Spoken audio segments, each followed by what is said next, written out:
Bonjour, bienvenue encore une fois chez Média Littérature. Aujourd'hui, je vais travailler sur La peste d'Albert Camus.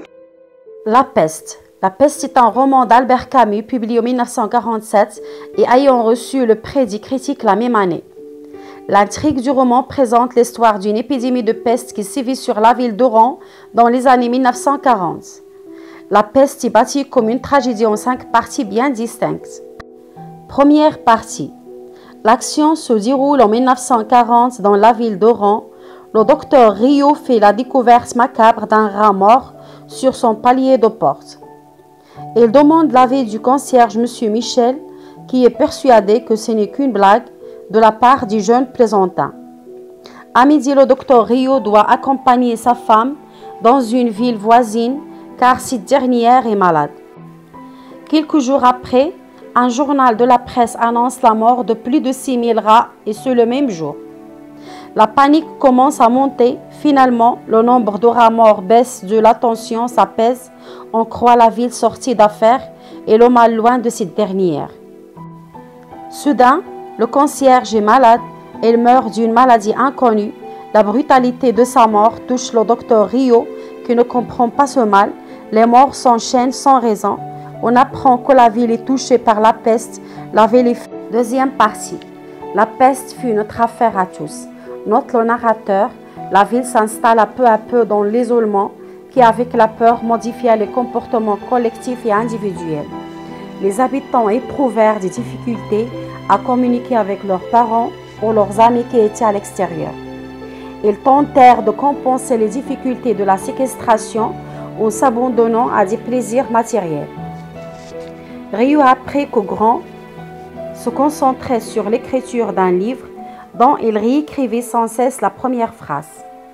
Fin juin, Rambert, un journaliste parisien qui souffrait d'être séparé de sa compagne, demanda en vain l'appui de Rio pour obtenir de pouvoir quitter la ville et regagner Paris.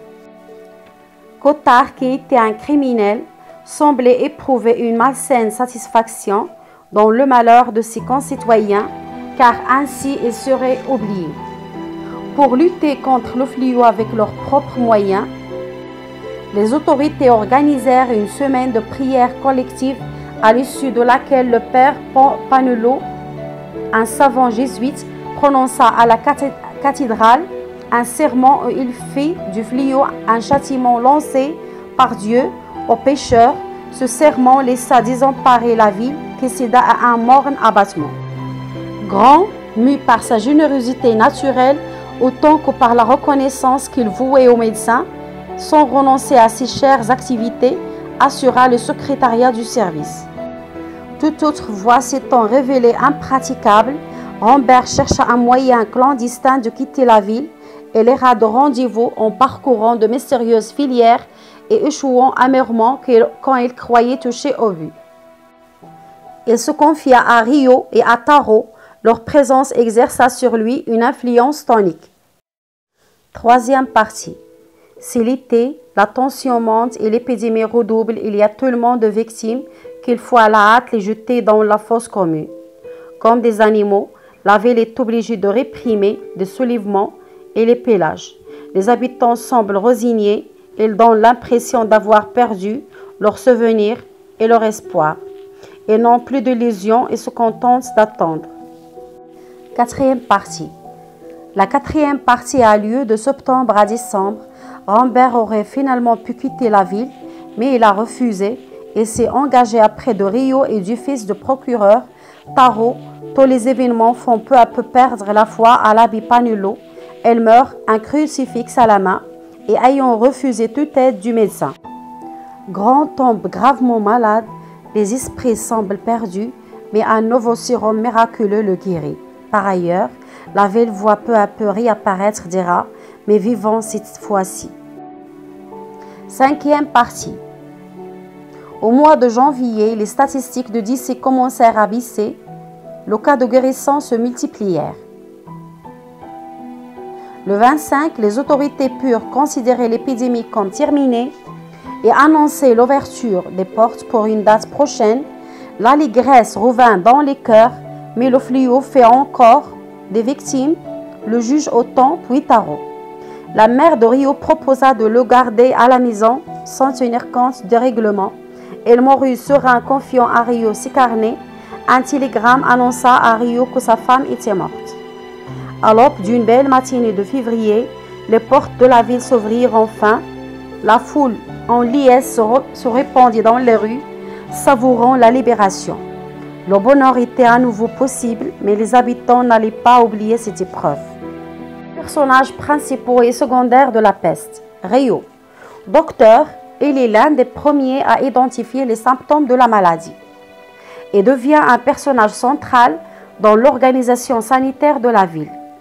À travers le journal du docteur Rio, nous assistons à l'évolution tragique du mal et nous faisons la connaissance des autres personnages. Rambert, journaliste parisien qui n'a de cesse de tenter de quitter cette ville où il n'était que de passage. D'abord, il essaie de quitter la ville qui se sent solidaire de la misère des autres.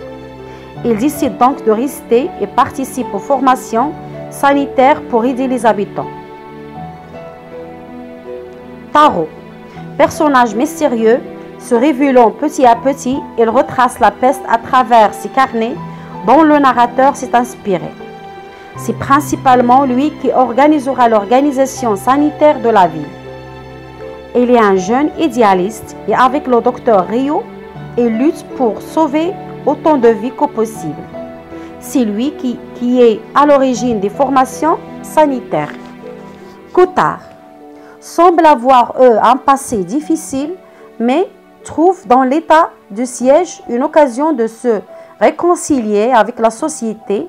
Elle profite lâchement de la misère générale en faisant de la contrebande et du marché noir.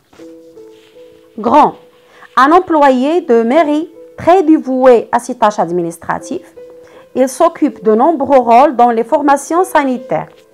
Le père Panolo appelle ses fidèles à méditer sur le sens de ce message envoyé par le ciel. Pour lui, la peste est à la fois une punition de Dieu et une occasion de se convertir. Elle évoque ce point de vue lors de son premier prêche. Dans le second prêche, on voit qu'il a été affecté par la mort d'un enfant. Son discours est plus hésitant. Il se sent plus solidaire des habitants. Monsieur Michel, concierge de l'immeuble de Rio, le premier cas recensé de la peste. Castel, confrère de Rio qui tente de développer un vaccin contre la maladie. Autant, juge, il est au début du roman indifférent à l'épidémie. Après la mort de son fils et sa mise en quarantaine, il aide Rio dans son travail. Il finit par mourir également. Il représente donc le résistant engagé après la mort d'un proche ou la découverte de la brutalisation de l'Allemand nazi. Mercier, directeur du service communal. Richard, médecin connu dans la ville, il meurt vers la fin du récit. Madame Rio, mère de docteur Rio, elle est venue tenir la maison de son fils quand la femme de celui-ci est partie à la montagne pour se soigner. Madame Rio, épouse de Rio, il part se faire soigner d'une grave maladie. Au début du roman, on apprend sa mort dans la 5e partie. Ma vidéo tient à sa fin. J'espère que ce travail vous a plu. À bientôt et à la prochaine.